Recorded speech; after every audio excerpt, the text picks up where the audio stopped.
All right, welcome back, everyone. Let's go ahead and let's delete everything here. And what I'll do is I'm going to go ahead and put in header 1, and then the ID is going to be equal to header 1.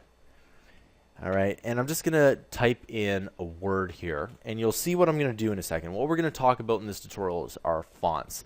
Now, fonts are actually quite important, and it's kind of an art in itself picking the right font. And we'll talk a little bit about that in a second here. But let's go ahead and let's add in these headers here. I'm just going to close the CSS file for just a quick second, and I might as well close the output here. So what I'm going to do is h1 header 1 is going to be I'm just going to type in fonts are cool. All right, and I'll go ahead and close that off. And what I'm going to do is, just to save a little bit of time, I'm going to copy and paste. Now, whenever you copy and paste in programming, you want to read through each code line by line. And the reason is that a lot of times when you copy and paste, what ends up happening is you end up making mistakes. And these mistakes can come out not as bugs that would crash the program, but bugs that don't make the program not work the way it's supposed to. And those are even harder to debug. Okay, so you want to go ahead, and if you copy and paste something, you want to read it line by line. It does save time if you do this. Okay, so what we need to do is you need to hop in the CSS file, and let's just go ahead, and you can see that fonts are cool, fonts are cool, fonts are cool. Okay, and if we go ahead and we type in header 1, and of course we need the 2 curly braces. Okay, and I'm going to go ahead and put in header 2 and header 3. Now, if you go ahead and you do this, in a lot of other programming languages, this would crash the program, meaning that you can't have a command that does the exact same thing. So you can't reference the header 1 in 2 different places.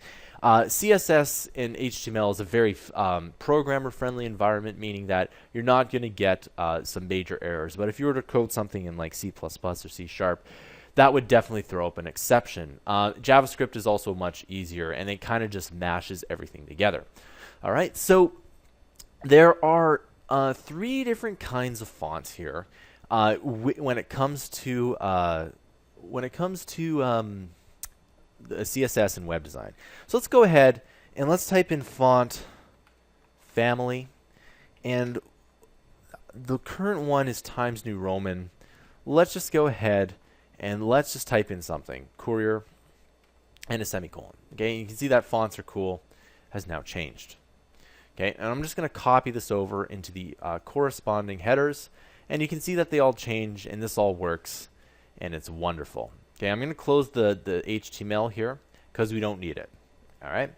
Now, watch what happens is I'm going to set this up as a serif font. Okay, and I'm also going to put this up as a sans serif or sans serif, depending on where you are.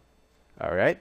And the last one I'm going to do is I'm going to do mono space. Okay, and you can see that in this case these fonts are the same here, but for the most part, if you really want to, you can go ahead and capitalize this, and you want to make sure that it is serif like that. And so you can see that here are the 3 different kinds of fonts.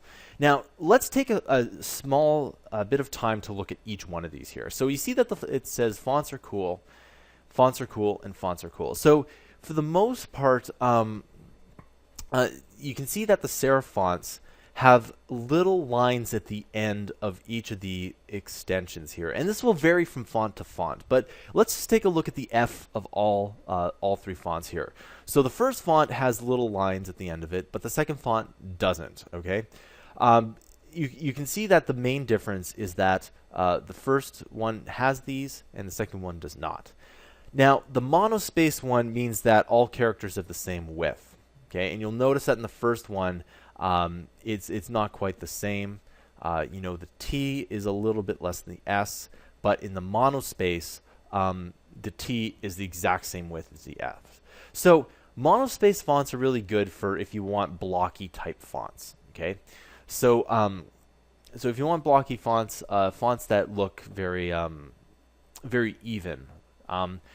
Serif fonts look more elegant, and sans serif fonts look more modern.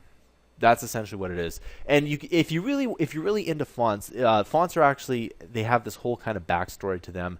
You know, which fonts were used in what newspapers, which books, and which time periods. It's actually quite a bit of fun, and it's very nerdy if you want to get into it. So these are the 3 different kinds of fonts in web space. And if you really want to, you can go ahead and find out which fonts work with each family. All right, I'll see you guys in the next tutorial.